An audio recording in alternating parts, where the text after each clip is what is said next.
Invierno de 1886. Arqueólogos franceses buscan piezas de la sección cristiana en un cementerio en Alto Egipto. De pronto, descubren algo que estremece la historia cristiana hasta la médula. Han descubierto la tumba largamente olvidada de un monje enterrado en el siglo VIII. Pero el verdadero hallazgo es lo que el monje llevaba consigo al otro mundo. Al parecer, los que enterraron al monje tomaron ese pequeño libro de papiro y lo pusieron junto a él para que de cierto modo pudiera irse a la otra vida con uno de sus libros favoritos. No incluye a Mateo, Marcos, Lucas y Juan, sino que incluye el Evangelio de Pedro. El libro parece ser un evangelio, un relato de primera mano de la vida de Jesucristo. Sin embargo, el texto establece que fue escrito por el apóstol Pedro. Durante casi 2000 años, todo lo que los cristianos sabían sobre Jesucristo provenía de los evangelios de la Biblia cristiana, los relatos de Mateo, Marcos, Lucas y Juan. ¿Podría este, en verdad, ser un relato perdido de la vida de Jesucristo, escrito por Simón Pedro, el líder designado de los apóstoles? El descubrimiento remeció el mundo de la erudición bíblica, y los remesones aún continúan a medida que los evangelios nuevos o perdidos salen a la luz en diversas excavaciones arqueológicas. El Evangelio de Tomás, el Evangelio de María Magdalena, e incluso el Evangelio de Judas. Su descubrimiento revela historias sorprendentes y controvertidas sobre Jesucristo y su mensaje, historias que fueron suprimidas por la iglesia temprana. El Evangelio de Pedro afirma que revela los hechos detrás de la resurrección de Jesucristo. El Evangelio de María dice que María Magdalena pudo haber sido la verdadera líder de la iglesia cristiana. El Evangelio de Judas dice que Jesucristo pidió ser crucificado. ¿Eran estos relatos, olvidados y prohibidos, versiones de testigos oculares sobre la vida y muerte de Jesucristo? De ser así, ¿por qué desaparecieron? Mediante el uso de tecnología de última generación, como microscopios de electrones, datación por carbono 14, paleografía y los últimos avances en arqueología, los expertos examinan los evangelios perdidos para determinar su edad, su origen, y ver si contienen verdades olvidadas de la fe más grande del mundo.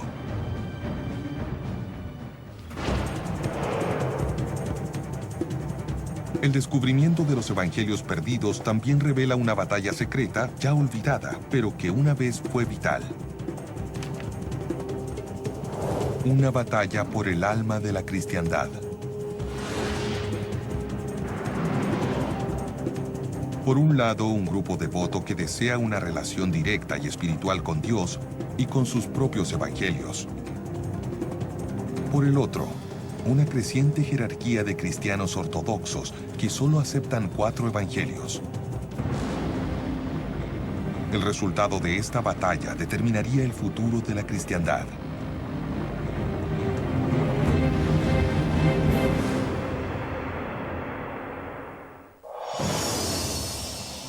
Pero en los primeros días de la fe, no existían los evangelios ni la Biblia cristiana. El cristianismo comienza cerca de los años 30 después de Cristo, con un grupo de judíos que sigue las enseñanzas de Jesús de Nazaret. Narramos la historia mediante cuentos y eso fue lo que pasó con el movimiento temprano de Jesucristo. Lo más probable es que la gente que rodeaba a Jesucristo, los pobres, los marginados, no supieran leer ni escribir, de modo que hacían lo mismo que los demás. Contaban historias. La gente debió hablar entre sí. ¿Tú conociste a Jesucristo? ¿Qué dijo cuando lo conociste? ¿Estabas allí cuando hablaba por el camino? ¿Recuerdas la historia? Lo que yo escuché fue esto.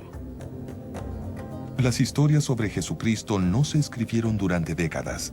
Los estudiosos creen que el primer evangelio, el Evangelio de Marcos, fue escrito cerca del año 70 después de Cristo, 40 años después de la muerte de Jesucristo. Pero su evangelio no fue el único. Para el año 200 después de Cristo, los evangelios no eran solamente 4. Puede que hayan sido cerca de unos 50. Tenían títulos como el Evangelio de Felipe, el Evangelio de los Hebreos y la Revelación de Pedro. Los escritores antiguos mencionan algunos de estos libros, pero hasta hace poco esos evangelios habían desaparecido. ¿Qué pasó con ellos? ¿Y por qué hoy hay solo 4? La respuesta tiene más que ver con la política que con la fe. La Biblia no cayó del cielo. Fue finalmente compaginada por pensadores cristianos que representaban un punto de vista particular. Lo más sorprendente es que la Biblia cristiana, como la conocemos, solo surgió 300 años después de la muerte de Jesucristo. Y el hombre que determinó el contenido de la Biblia cristiana tenía motivos poderosos que tenían poco que ver con la religión.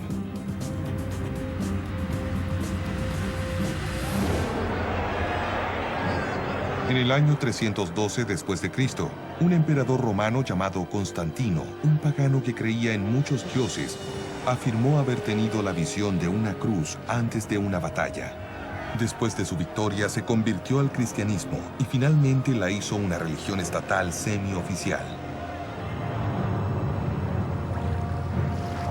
Constantino quería utilizar esta nueva religión para unificar un imperio romano que se estaba desintegrando. En esa época, el cristianismo era una religión poco organizada, una colección de iglesias con creencias y escrituras diversas. El emperador pretendía cambiar eso. Se dio cuenta de que esa gente no estaba muy organizada. Y si había algo que los romanos sabían hacer, era organizar las cosas. En el año 325 después de Cristo, el emperador Constantino convoca el Concilio de Nicea para decidir los principios básicos del cristianismo. Reunió a los líderes eclesiásticos más poderosos del mundo cristiano para que discutieran y legalizaran una religión cristiana formal. Una de las cosas interesantes es que queda muy claro que a Constantino le interesaba más que nada la unidad. Quería que la religión cristiana suministrara una base ideológica al imperio. El objetivo del Concilio de Constantino era unificar la fe tanto religiosa como políticamente. Después de semanas de debate, los diversos obispos y sacerdotes aceptaron una serie de principios que unificaban toda la cristiandad y ponían la religión firmemente bajo el control del emperador. Más tarde, él usó su autoridad para decir, bien señores, esto es todo. Las cosas cambiaron drásticamente con Constantino. Hay una redefinición completa de cómo se debe comprender a Dios. Era el protector del Estado, el que a su vez intenta usar la religión para sus propios propósitos y unificarlo todo, porque no puede haber desacuerdos si se maneja un Estado. Constantino también unificó los evangelios cristianos y los limitó a los que le parecieron adecuados para una religión de Estado. Aunque el Concilio de Nicea no decidió oficialmente el contenido de la Biblia cristiana, Constantino dejó en claro qué evangelios consideraba aceptables. Ordenó la creación de 50 copias de la Biblia cristiana que contenía solo los evangelios de Mateo, Marcos, Lucas y Juan.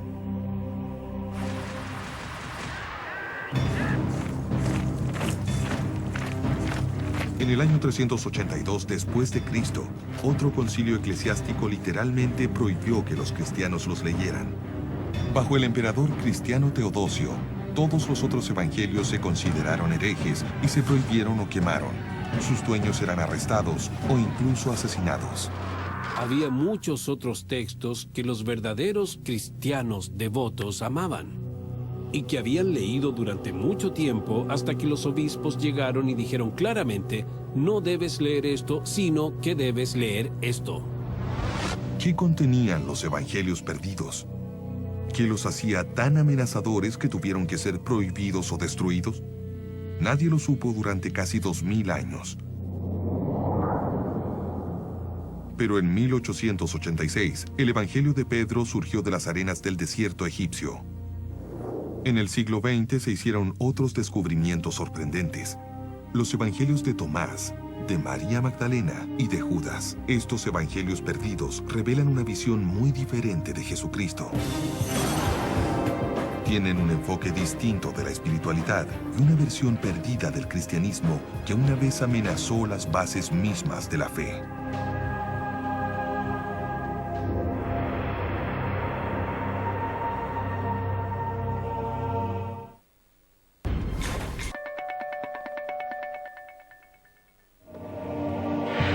Durante casi 2000 años, los cristianos creyeron que había solo 4 evangelios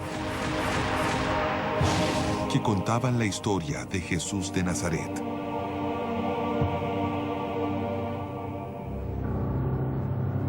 En 1886, el Evangelio de Pedro fue el primer evangelio perdido descubierto en siglos, hecho que sugería la existencia de una historia secreta de escrituras prohibidas. En 1945, un descubrimiento notable sacó a la luz una gran colección de evangelios perdidos y cambió para siempre la historia del cristianismo. En Egipto, cerca de una ciudad llamada Nag Hammadi, un granjero y sus compañeros encontraron un jarro de arcilla sellado con una explosiva carga de 1800 años. El jarro contenía 52 textos separados, con títulos como las Actas de Pedro, el Apocalipsis de Santiago y el Evangelio de Tomás. Eran literalmente los evangelios perdidos mencionados por los escritores antiguos, que al parecer habían sido enterrados después de la consolidación en el poder del emperador romano Constantino en el año 325 después de Cristo. Hasta entonces, esas escrituras solo habían existido como leyendas. Tal vez la más sorprendente de estas escrituras perdidas era el Evangelio de Tomás. El Evangelio de Tomás es un documento fascinante. Se tradujo del griego al copto y especifica dichos de Jesucristo. Muchas de las cosas que están en el Evangelio de Tomás también se encuentran en el Nuevo Testamento. Pero la diferencia es que el Evangelio de Tomás es un evangelio gnóstico. Los gnósticos constituían una secta de los comienzos del cristianismo que enfatizaba profundamente el misticismo y estaba en desacuerdo con la mayoría de los preceptos de la jerarquía cristiana emergente. Los gnósticos eran salvados por el conocimiento secreto. Si comprendías ese conocimiento secreto, eras un verdadero seguidor de Jesucristo. Gnosis es una palabra griega que significa conocimiento, y gnóstico significa aquel que sabe. En muchas formas eran esencialmente místicos, y si podían encontrar la paz de Dios en su interior, la verdadera humanidad, ¿para qué necesitaban un sacerdote o un obispo? Podían marchar al son de su propio tambor. En el Evangelio de Tomás, Jesucristo parece transmitir un mensaje extraño, una enseñanza secreta muy diferente a la de los evangelios tradicionales. Los evangelios tradicionales enseñan que Jesucristo es el único Hijo de Dios. El Evangelio de Tomás sugiere que todos podemos convertirnos en hijos de Dios. Dice, cuando se conozcan a sí mismos, entonces serán conocidos y comprenderán que son hijos del Padre viviente. En otras palabras, si Jesucristo puede tomarse como Hijo de Dios, todos nosotros somos hijos e hijas de Dios. Él no tiene nada que nosotros no podamos tener. Es posible tener el mismo tipo de relación con lo divino, el mismo tipo de identidad con Dios. El Evangelio de Tomás llama a una conexión personal con Dios sin que se necesiten iglesias organizadas, sacerdotes y obispos. Había muchos sacerdotes y obispos que se ofendieron con los gnósticos que tenían una forma propia, una suerte de línea directa, su propio teléfono rojo con lo divino. Eso no era del agrado de las autoridades de la iglesia. Esa puede ser la razón de por qué el Evangelio de Tomás era considerado herético. La independencia de la creencia gnóstica socavaba la jerarquía de la iglesia. Los gnósticos creían que sus propios evangelios eran tan válidos o incluso más que los de Mateo, Marcos, Lucas y Juan. En el caso del Evangelio de Tomás, tal vez tuvieran razón. trompetas, comida congelada.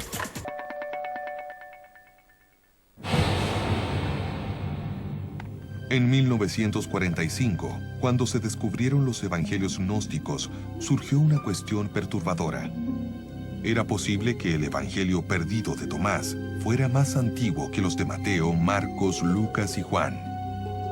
Hay un debate entre los estudiosos sobre cómo fechar el evangelio de Tomás. Lo que sí sabemos es que en el Evangelio de Tomás hay unos papiros griegos muy antiguos y al parecer algunas de sus partes son también muy antiguas. De hecho, partes del Evangelio de Tomás podrían remontarse a los primeros días de la Iglesia. La mayoría de los eruditos cree que los 4 evangelios tradicionales se escribieron más o menos una generación después de la muerte de Jesucristo, unos 40 o 60 años después de que sucedieran los hechos. Pero basándose en su contenido más simple, el material del Evangelio de Tomás podría ser más antiguo. La diferencia entre el Evangelio de Tomás y el Nuevo Testamento es que el Evangelio de Tomás solo tiene los dichos de Jesucristo. No hay milagros, no hay historias sobre Jesucristo. El hecho que el Evangelio solo sea una colección de dichos de Jesucristo puede sugerir que es más antiguo y que la narrativa, los elementos usados para contar historias en los otros evangelios, sean incorporaciones más tardías. Si el Evangelio de Tomás es realmente más antiguo que los 4 evangelios tradicionales, ¿significa que está más cercano del mensaje de Jesucristo? De ser así, ¿significa que la Biblia cristiana está literalmente incompleta? La respuesta podría estar en saber la fecha exacta en que se escribió el Evangelio. El Instituto de Conservación del Museo Smithsoniano, o MCI, tiene un equipo de especialistas y científicos que extraen los secretos de los documentos antiguos. Nuestro trabajo es realmente detectivesco. Los científicos usan diferentes tipos de instrumentos para comprender en verdad lo que es, de qué parte del mundo vino. Los expertos buscan pistas de la antigüedad de un evangelio en el papel y la tinta del propio documento. A veces siento como si pudiera introducirme en la cabeza del que lo hizo. Un investigador necesita desarrollar una especie de visión de rayos X que retroceda en el tiempo. Tienes un objeto frente a ti que ha llegado a tus manos en su actual condición y tienes que pensar en todas las cosas que le han ocurrido.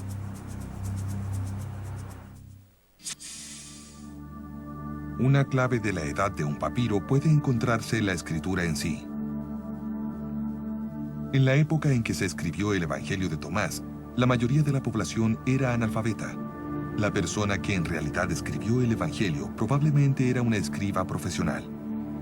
Los investigadores descubren la verdad gracias a un conocimiento a fondo de los métodos y las herramientas del escriba. Los escribas no solo escribían, llevaban los materiales de su arte consigo.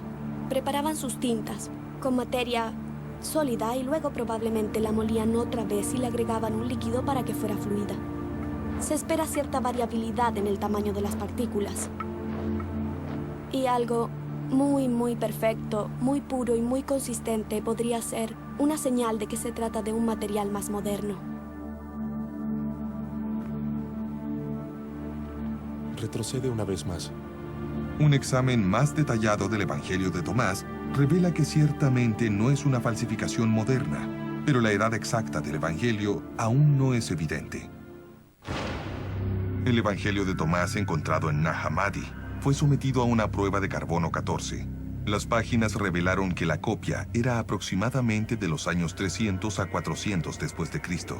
Las copias más antiguas de Mateo, Marcos, Lucas y Juan son aproximadamente de la misma época. Pero los estudiosos concuerdan en que estos evangelios deben ser copias de textos muy anteriores, porque los escritores antiguos se refieren a ellos alrededor del año 150 después de Cristo. La edad exacta del Evangelio de Tomás es difícil de establecer. ¿Es más antiguo y más preciso que el de Mateo, Marcos, Lucas y Juan? Hasta que no se encuentre una copia más antigua, el asunto seguirá siendo un misterio. Pero sin importar su antigüedad, el Evangelio de Tomás revela una batalla entre dos campos del cristianismo. La iglesia tradicional tenía a Mateo, Marcos, Lucas y Juan de su lado, pero los gnósticos afirmaban tener el apoyo de María Magdalena.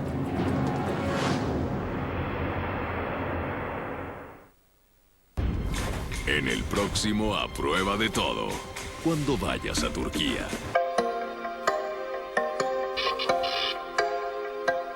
Existe un museo en un...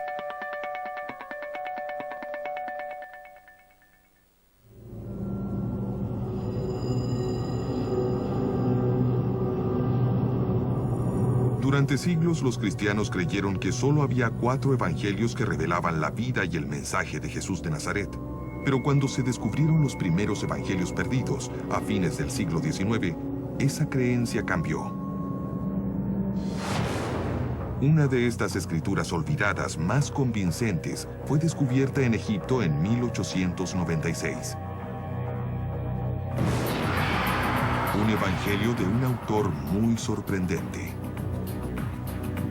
Es un evangelio escrito en nombre de una mujer, y no de cualquier mujer. Al parecer era María Magdalena.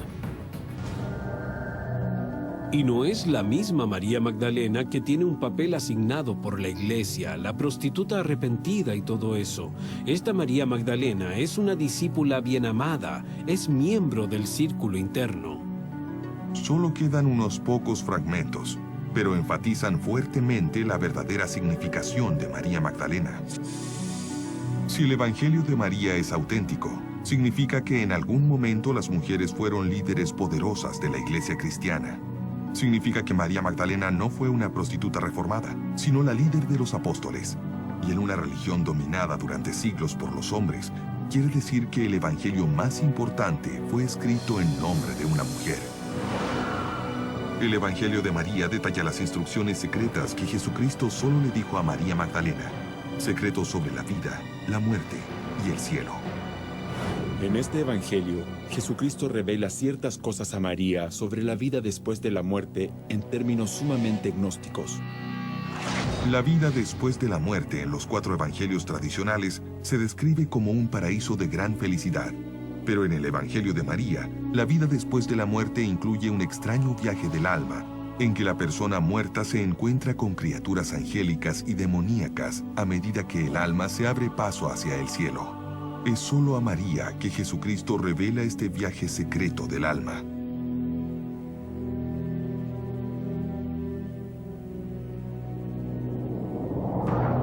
El Evangelio afirma que Pedro, el líder de los apóstoles, reaccionó explosivamente ante esta revelación. Pedro dice, ¿él realmente habló con una mujer sin que lo supiéramos? Todos tendremos que dirigirnos a ella y escucharla. ¿La prefirió a ella sobre nosotros? En el Evangelio, los apóstoles no hacen caso de la denuncia de Pedro y apoyan a María diciendo, si el Salvador la hizo merecedora, ¿quién eres tú para rechazarla? Lo significativo es que había un vínculo de tipo espiritual. María era considerada una persona con visión, una líder, alguien que tenía la capacidad para motivar a otros. Ese era su verdadero don. Ella comprendía la mente de Jesucristo y era capaz de comunicarlo a los otros. Este evangelio da una visión muy diferente del tipo de mensaje de Jesucristo y afirma a María Magdalena como la persona que comprendía ese punto de vista en una forma en que los otros discípulos no podían. Pero, ¿es este texto un verdadero evangelio? ¿El relato de un testigo presencial de lo ocurrido con María Magdalena? De ser así, el hecho podría cambiar la historia del cristianismo y revolucionar el papel de las mujeres en la iglesia cristiana. La clave reside en la antigüedad del evangelio. ¿Es más antiguo que los 4 evangelios tradicionales? ¿Pudo ser escrito por la misma María Magdalena?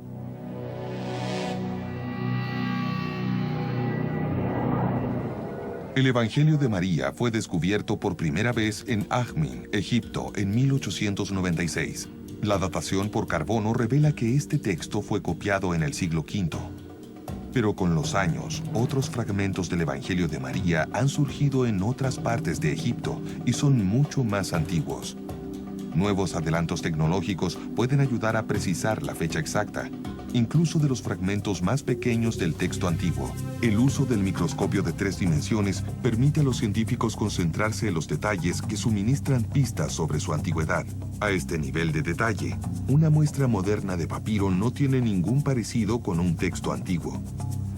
Si esto tuviera 2000 años, la superficie no sería tan brillante, sería más mate, porque las fibras estarían desgastadas y crearían una especie de pelillo en la superficie, casi como gamuza. Pruebas como esta ayudan a dar una fecha muy precisa de los fragmentos más antiguos del Evangelio de María. Fueron escritos aproximadamente en el año 200 después de Cristo. El lenguaje y el vocabulario también sugieren que el Evangelio de María fue escrito durante el siglo II y no durante la época de Jesucristo. Por lo tanto, es muy poco probable que María Magdalena escribiera el Evangelio que lleva su nombre. La mayoría de los estudiosos cree que fue creado por algún cristiano gnóstico durante el siglo II que quería invocar la autoridad del apóstol femenino. No sabemos quién fue el autor, pero muchos pueden imaginar que realmente es una voz femenina y que aquí se vislumbra una perspectiva de mujer. Puede perfectamente tratarse de una voz que aquí finalmente se escucha y que se ve sofocada en los otros evangelios. Tal vez aún más importante, el Evangelio de María revela una lucha de poder en la iglesia temprana sobre el papel de las mujeres. La idea misma del liderazgo de la mujer es algo muy emocionante en la historia del cristianismo temprano, y creo que el Evangelio de María es un testimonio de ello. Que María sea mujer y una líder es un concepto revolucionario para la iglesia temprana. El hecho de que pueda haber un Evangelio de María indica en realidad la existencia de gente como los gnósticos que eran mucho más abiertos a la inclusión de las mujeres como miembros con pleno derecho en la comunidad. Algunas de las personas de la Iglesia Ortodoxa emergente se quejaban de ello. ¿Quieres decir que mujeres administran los sacramentos? ¿Entre los gnósticos ordenan a las mujeres? Eso es una vergüenza. Pero los gnósticos no consideraban que fuera una vergüenza. Por eso el Evangelio de María concuerda perfectamente con el punto de vista gnóstico. Las plagas de Egipto. La separación del Mar Rojo por Moisés. ¿Hay alguna explicación científica de estos hechos? Para algunos, entender puede ser tan fascinante como creer. Misterios de la Biblia, libro del Éxodo. A continuación. En las manos de un monje del siglo VIII, había un libro llamado El Evangelio de Pedro. Fue uno de los primeros evangelios perdidos en ser descubiertos. ¿Podía ser uno de los relatos perdidos sobre la vida de Jesucristo escrito por Simón Pedro, el líder designado de los apóstoles? De ser así, la historia del cristianismo podría cambiar, porque el Evangelio de Pedro cuenta una versión muy diferente de la vida de Jesucristo. Lo que se recuperó es muy valioso y emocionante. Es una historia temprana, pero es una historia alternativa. En el Evangelio de Pedro, los romanos son sorprendentemente agradables. Dice que Jesucristo no sufrió dolor alguno en la cruz. Pero hay una diferencia aún más asombrosa. El Evangelio de Pedro afirma revelar un testimonio presencial de la resurrección. Este es el único evangelio que tenemos que intenta contar la historia de lo que pasó durante la resurrección. Todos los evangelios bíblicos hablan de los resultados de la resurrección, que la tumba estaba vacía, pero no tratan de hablar del momento mismo de la resurrección. La descripción comienza en la tercera mañana después de la muerte de Jesucristo, mientras soldados romanos estaban de guardia ante la tumba del Mesías caído. El Evangelio de Pedro dice: la tumba estaba abierta y los soldados lo vieron porque montaban guardia. Mientras explicaban lo que habían visto, vieron salir a 3 hombres de la tumba. Cuando salen, van sujetando a un tercero, supuestamente Jesucristo. Luego se oye una voz profunda que dice: ¿Han logrado predicar a aquellos que han muerto?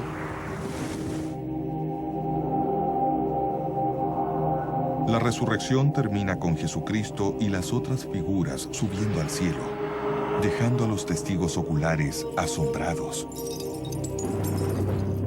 El Evangelio termina afirmando que es un relato del testimonio presencial del apóstol Pedro. ¿Podría este libro ser realmente el trabajo del líder de los apóstoles? ¿Del primer papa? ¿Fue escrito al mismo tiempo o antes que los 4 evangelios tradicionales?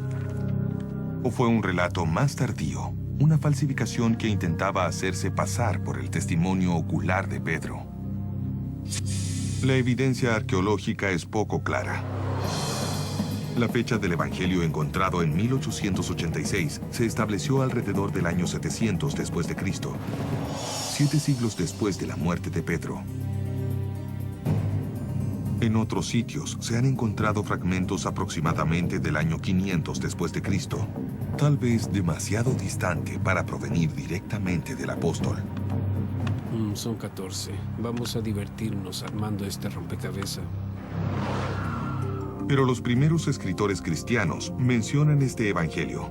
Un obispo en lo que ahora es Turquía menciona el libro por su nombre cerca del año 190 después de Cristo. Es posible rastrear el evangelio hasta el siglo II, pero no antes. Lo más probable es que sea un texto de comienzos del siglo II. La razón por la que pensamos que es de esa época es porque usa material de los 4 evangelios existentes que ya teníamos. Las historias en el Evangelio de Pedro son tan similares a las de los otros evangelios que parece probable que fueran simplemente copiadas. Quien quiera que haya escrito este evangelio en el siglo II afirmó que era el trabajo del apóstol Pedro para darle una mayor autoridad. Ese era un procedimiento corriente en el mundo antiguo. Cuando algunas personas querían comunicar una idea que creían verdadera o importante para el movimiento cristiano temprano, no la decían con su propia voz, sino con la voz de alguien que ellos estimaban que tenía mayor autoridad que ellos. En ese sentido, el Evangelio de Pedro no era un relato real, sino una falsificación, aunque eso hace surgir un tema importante y perturbador. Si el Evangelio de Pedro es una falsificación, entonces los Evangelios de Mateo, Marcos, Lucas y Juan también lo son. No sabemos quiénes eran los autores, pero los libros estaban escritos en nombres de Mateo, Marcos, Lucas y Juan, porque ellos eran los grandes hombres de la época. El asunto es que lo más probable es que no fueran escritos por Mateo, Marcos, Lucas y Juan. La mayoría de los estudiosos concuerdan en que incluso los 4 evangelios tradicionales no fueron escritos por los apóstoles cuyos nombres llevan, sino por los seguidores de dichos apóstoles. Si los evangelios de Mateo, Marcos, Lucas y Juan en realidad no fueron escritos por los apóstoles, ¿quiere decir entonces que el evangelio de Pedro o el evangelio de María pueden considerarse igual de auténticos? Los historiadores aún no tienen clara la respuesta, pero hay elementos en el evangelio de Pedro que sugieren que no es un testimonio ocular de nadie, y mucho menos del apóstol Pedro. La historia que narra contiene material altamente sospechoso. En la escena de la resurrección se afirma que Jesucristo y las 2 criaturas angélicas ascienden hacia las nubes, y detrás de Jesucristo, en la tumba, se ve la cruz que habla. El Evangelio dice que se oyó una voz desde el cielo: ¿han predicado a aquellos que duermen? Y la respuesta viene de la cruz: sí. El Evangelio de Pedro es demasiado fantástico, con esos grandes seres que ascienden a los cielos y luego una cruz que habla. Es decir, eso es demasiado para que alguien lo crea, en especial si en la iglesia temprana querían ser sobrios y prácticos. Esa puede ser una razón por la que el Evangelio de Pedro no fue aceptado como tal cuando Constantino convocó el Concilio de Nicea. Sin embargo, aún quedaban grupos de cristianos devotos que consideraban que este libro era sagrado, lo suficientemente sagrado como para ser enterrado con un monje alrededor del año 700 después de Cristo. En especial me gusta la idea de un monje que se aferra a ese texto, no solo en esta vida, sino también en la próxima. El Evangelio de Pedro se descubrió en 1886 y fue uno de los primeros evangelios perdidos en descubrirse. Uno de los evangelios perdidos más recientes se descubrió solo en el año 2006, una escritura que despertó una controversia inmediata porque se atribuye al hombre que traicionó a Jesucristo, el Evangelio perdido de Judas.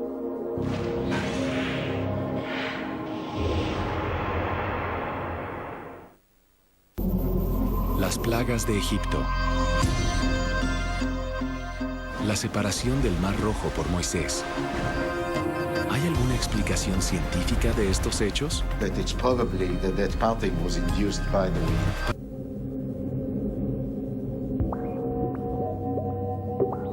El descubrimiento de evangelios perdidos en el siglo XX cambió nuestra comprensión de la historia cristiana. Pero un nuevo evangelio perdido, descubierto recientemente, cuestiona los fundamentos básicos de las creencias cristianas tradicionales. En el año 2000, se recuperó un documento en papiro en una tienda de antigüedades de Egipto. Se cree que originalmente lo encontraron cerca de Nag Hammadi, donde se descubrieron los primeros evangelios gnósticos. Se le identifica como el Evangelio de Judas. De Judas Iscariote.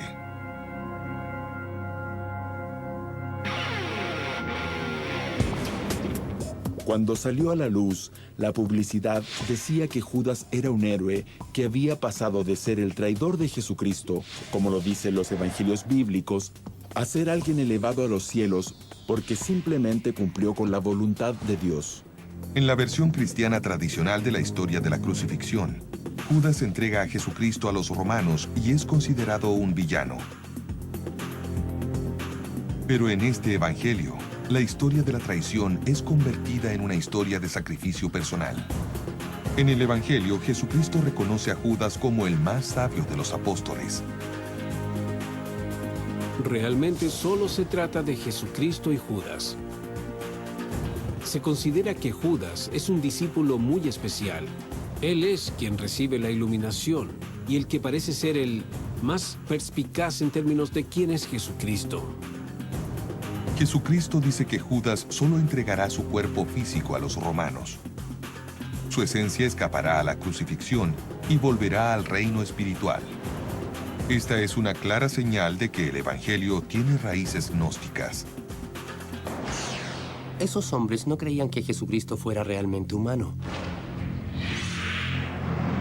Solo parecía un ser humano, era un espíritu si se quiere. Toda la idea del gnosticismo era deshacerse de esa capa, de la vestimenta, del elemento humano para poder regresar a la forma pura de ser espíritu. Es un cambio notable respecto a los evangelios cristianos tradicionales y desde el momento de su publicación en el año 2006 fue muy controvertido. Si es un evangelio auténtico escrito por Judas, reescribiría la historia y la teología cristiana. Pero muchos estudiosos creen que el evangelio de Judas solo puede ser una falsificación. La idea de un evangelio de Judas Iscariote es tan provocativa que mucha gente se ha preguntado, ¿podría ser que en realidad fuera una falsificación? Teóricamente, una persona con un sentido de humor diabólico o el deseo de engañar al mundo podría tomar un papiro muy antiguo y crear un texto y reírse de todo el mundo. El evangelio de Judas se sometió a semanas de investigación. A pesar de su origen poco usual, los expertos determinaron que no era una falsificación, pero que probablemente no era tan antiguo como los evangelios tradicionales. Los estudiosos creen que la fecha del evangelio de Judas se sitúa entre los años 280 y 330 después de Cristo, casi 300 años después de la muerte de Judas. Es evidente que no es el relato de un testigo presencial y que se escribió más tarde que los 4 evangelios tradicionales del siglo II.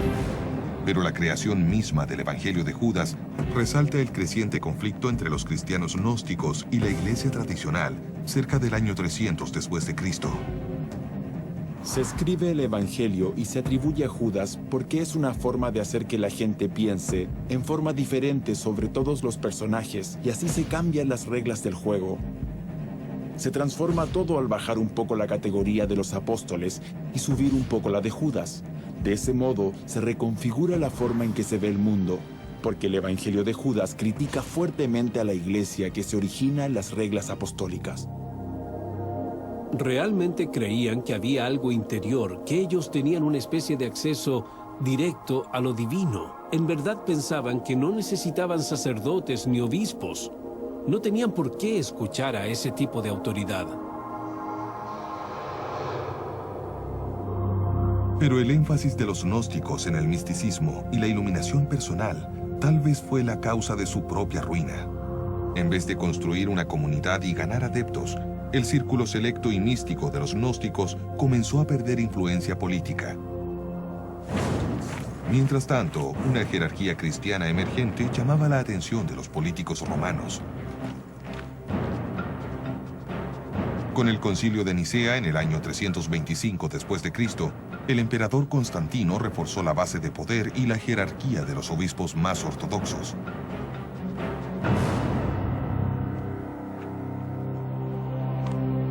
Los evangelios de Mateo, Marcos, Lucas y Juan quedaron aceptados.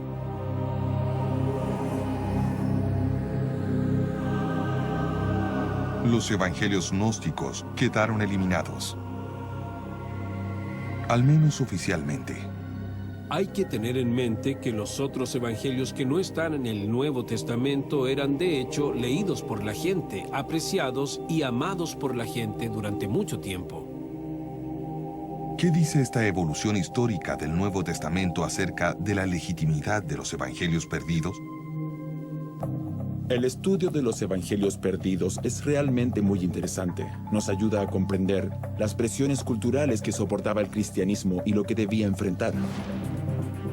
Es bastante fascinante imaginar lo que habría pasado en Nicea y después de ello si la perspectiva gnóstica hubiera sido la triunfadora.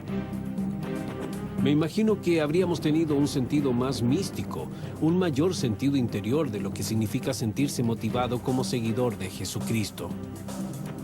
Habría sido una iglesia muy diferente, con características diferentes y otro tipo de sentido, un sentido más místico. Pero los gnósticos no triunfaron en Nicea. Y en algún monasterio del desierto egipcio, un grupo de monjes gnósticos debieron preguntarse sobre el destino de sus amados evangelios. Debieron amar ese tipo de literatura hasta ese fatídico día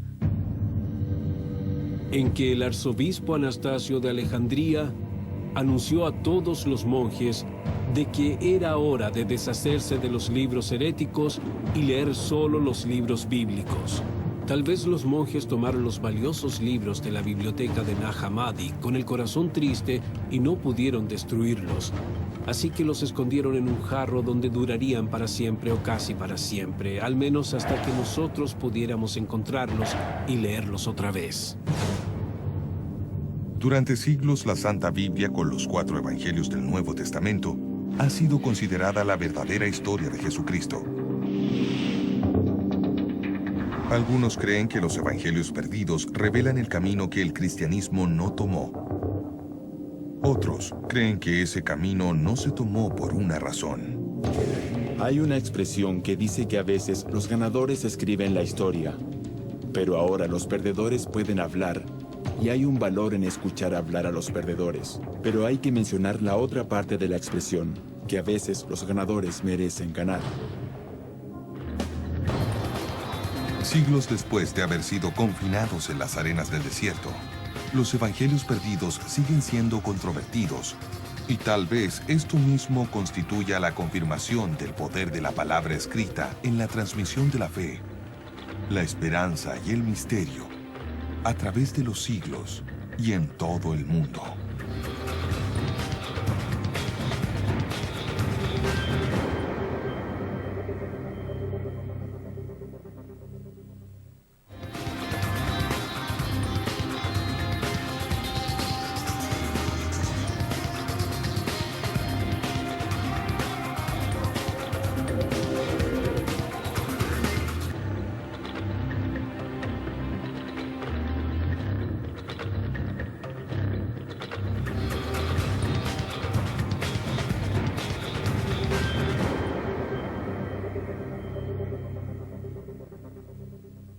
Unas islas del Pacífico Sur serán el escenario de la última competencia.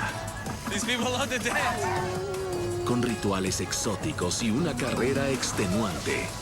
This is it. This is the final one. Physically, I have no idea if we can all make it. Para definir quién será el gran vencedor. Último episodio, el martes a las 10 en Discovery Channel.